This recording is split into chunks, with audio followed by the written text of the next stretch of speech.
ассалому алайкум, шаб бахайр. мо имрӯз оилавӣ хӯроки шомро дар тарабхонаи нави дили шаб мекунем. ин тарабхона ҳамагӣ 2 рӯз шуд кушода шуданашро. суроғаш 9 километр аст. бисёр як тарабхонаи зебо барҳаво, чӣ қадар калон ҷа бо дӯсто бо оилаи худ омада метавонед. ҷон мо имрӯз ҳама каса хонахез оилавӣ омадем ба тарабхонаи нави дили шаб. бисёр як номи зебо. ҳоло дар бораи менюаш баъд гап мезанам. чӣ намуди хӯрокҳо доранд. бинед чӣ ҷошон хуб, зебо, барҳаво. боз агар хоҳед ки аз мадди назар аз чашм дур бошед, ана хали дивану креслаҳо гузоштагӣ, парда қатӣ дар пушти парда мешинед. бинед боз инҷа саҳна дорад барои ҳунарнамоии сарояндаҳо. инҷа мо оилавӣ омадем. на столи мо аллакай тур кардан мизи моя дар шиштагиам. на саҳнашона бинем чӣ хушро. дар ҳақиқат тамири зебо кардаям. тарабхона хеле писандамон омад. на ин карашмаҷон меҳмони дили шаб. худо духтари ман корош бахча бо тазим мекунад. дар садик маълимаш ҳамқа прическаи хушрӯ мекунад духтар маки. красавица. дар тарабхонаҳо роли асосиро ошпаз ва пешхизматон бозӣ мекунанд. яъне ошпаз ҳамон чизи омода кардаи худро хӯрок аст ва хӯришаш умуман дастархонаш бояд хеле зебо бошад. ина ҳозир акнун якҷоя кори ошпаза баҳо мегирем. салати цезра бинем. дар худамон баъзе ҷода хеле цезра хеле алдараш кардагӣ мебиёранд. ҳатто бинед чӣ бисёр зебо хӯриша омода кардагианд. баъд боз ана ин нарезкара маъқул шуд. ҳатто нами хӯриши бо сабзавотам бинед чӣ қадар хушрӯ хуб оро додагианд. ҳами дидан баробар илҳоми хӯрданат меояд.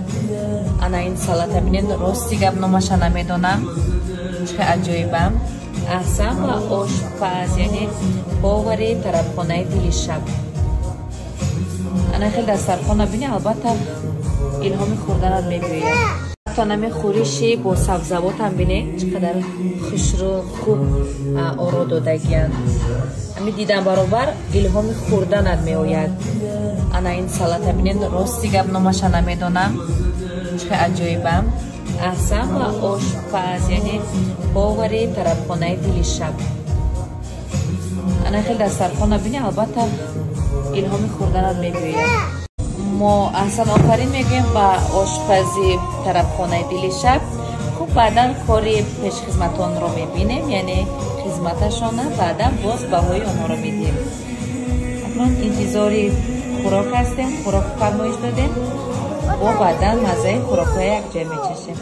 ҷон омадагӣ пештаем. زنای ادم که با پول فابریک صاحب خانه در روسیه، در تاجیکستان صاحب ماشین در یک ماه 2-3 جا سفر میکنن و همه اینها باور میکنید شما که زنهای خانشینن، چند تایی فرزند دارن، در تربیت فرزند خانشینن، شوهراشون اجازه نمیدهد که کار کنن.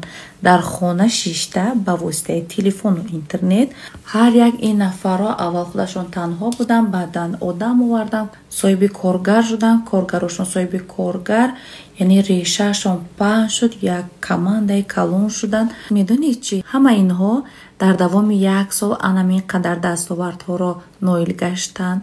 زیاد 3-4 سال بسیارش از دوره کرونا ویروس در دوره بیکاری به پولی رجیستراسیون کردن. امروز این زنهای میبینی حواست میبید از زیباییشون، از فسون پوشیشون، از آیلی که میگیرن. بعد که در 1-2 کنفرانس اشتراک کردم گفتم من آدمان برای استعمال غذای با لذت، غذای درست به هر کجای باشن میروند. یعنی نگاه نمیکنن که چند قدر راه است، یعنی چند کیلومتر است.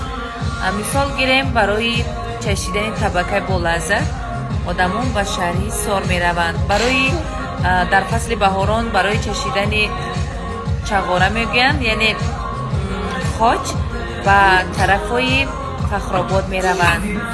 و امروز ما به این طرف خانه آمدیم، کار آشپز را بها دادن. به نهایت پاور در اینجا ماهرانه کار میکنند و اون است که از نظر بعضی همه نمود خوراک ها ملی است و اروپایی است میبرایند.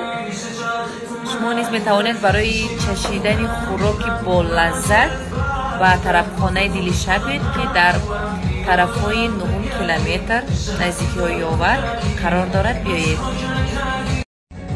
برای بعضی ها طرفخانه ها برای محیطش، یعنی فضای طرفخانه محکوم می شود. برای بعضی ها خوراک، هر کس هر خیل طعم و ذوق دارد. ولی امروز ما اینجا آمدیم، هم طرفخانه زیبا برهوا، بسیار یک با سبک و اسلوبی زیبا و زمانوی ساخته شده است. غیر از این باز خوراک ها با لذت است. برای همین در اینجا شما بیا فقط استراحت میکنید، حلاوت میبرید از مزه و لذت و از فضای طرفخانه. ما اویلوی آمدیم، بسیار از انتخابمون خرسند هستیم، راضی هستیم. بسیار وقت اویلوی اگونجا ما اگر رویم کمتر خودم در خجالت میمونم یا تشویش میتشم که اویلوی آمدگیم اینجا مادرم هست، اپام هست، کودکا باز نزدیکانمون شاید که همون جای میرفتگیم ما یکی ما بوده محکول نشد. ولی امروز از انتخابمون خیلی شدیم. سلام عشقم چطوری؟ سلام تا خوبه؟ دیدی آخری صدم قلبتو بردم چشم رنگی تو رو بدونه خوب تا بنی ندانشم. وقتی ما از خانه برآمدیم، از خانه تا اینجا قریب 30-40 دقیقه وقت را گرفت، چون که ما در وقتی چسبیک، در وقتی از کار برآمدنی آدمای کارگر و استودنت ها همین لحظه ما برآمدیم. همین وقت ما در راه بودیم. گفتم ما طرف 9 کیلومتر می رویم. این قرای کمتر از شهر بیرون هم نیست. اگر چسبیک نباشد، یعنی تنبشوی نباشد، راه ها بوی باشد، شاید که راه کشوده باشد، شاید در دوامی 10-15 دقیقه اومده رسیم. دو دیله بودم گفتم یکی بویم این طرف معقول نشود، طرف خانه خوراکش و اینکه فضاش محیطش، ولی نه، خیلی زیبا براحت و خوراک همچنین. شب بخیر باشد دوستان عزیز. از بس که ما مردها همه روزه از صبح تا بگاه از پای کار و بار زندگی سیرکاری وقت نمی‌آوریم که همراه نزدیکانمون، زن و فرزندانمون به یگان طرفخانه رویم، به یگان جای